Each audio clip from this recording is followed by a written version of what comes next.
So let me give you a nice simple construction of a general family of two universal hash functions.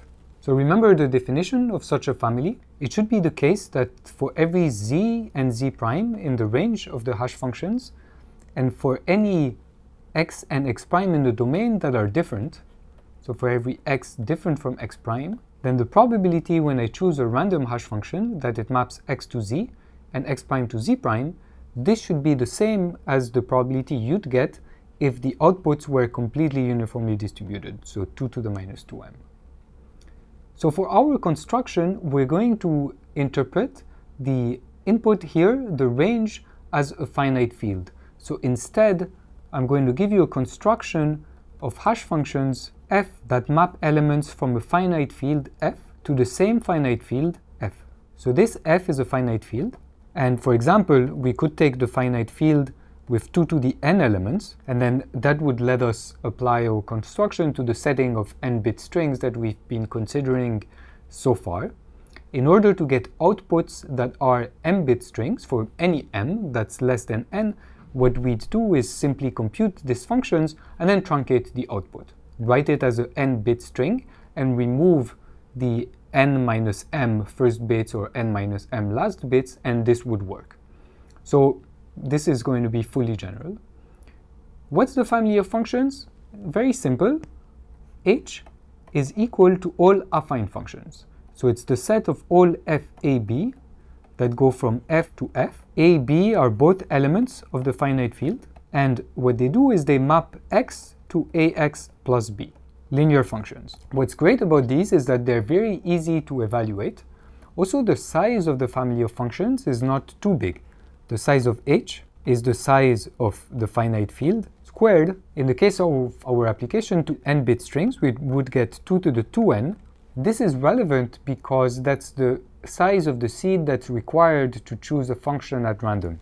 So we would get a seed length 2 to 2n, which is not too bad. It's linear in the length of the input. Okay, why is this a family of two universal hash functions? We need to check the condition. So let's take x different from x prime, z and z prime, and evaluate this probability.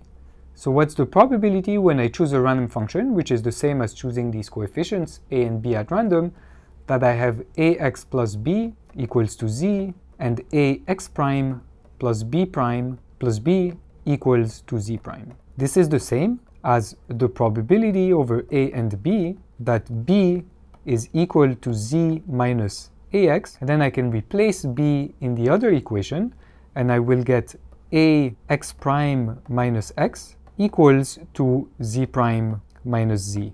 So this is the probability over a and b that ax prime minus x equals z prime minus z times the probability that b equals z minus ax conditioned on ax prime minus x equals z minus z prime. Now this first probability here, it only involves a, and because x is different from x prime, this is important, I can divide, this is a finite field, and on the right hand side I would have a fixed element, z prime minus z divided by x prime minus x. I take a uniformly at random. What's the probability that it hits that fixed element? 2 to the minus m. The size of the, let me write this as the size of the finite field, f minus 1. And here, same thing. The conditioning fixes the value of a. If a is fixed, x is fixed, z is fixed, I'm choosing z at random, b at random, then I will get a probability here that is 2 to the minus m if the finite field had size 2 to the m. In general, size of the finite field minus 1. So my probability is just size of the finite field to the minus 2, which is 1 of the size of the finite field squared, which, since in the case of my hash functions here, the range is the finite field, I get exactly the probability that I wanted here. So this is a simple check that we have a family of two universal hash functions. And so combined with what we saw in the previous module, this gives us a complete construction of a strong seeded extractor in the case of no side information. And the goal of the next few modules is to build up on the proof that we've seen so far in order to show that the same family of hash functions also gives us a strong seeded extractor in the case where there's quantum side information.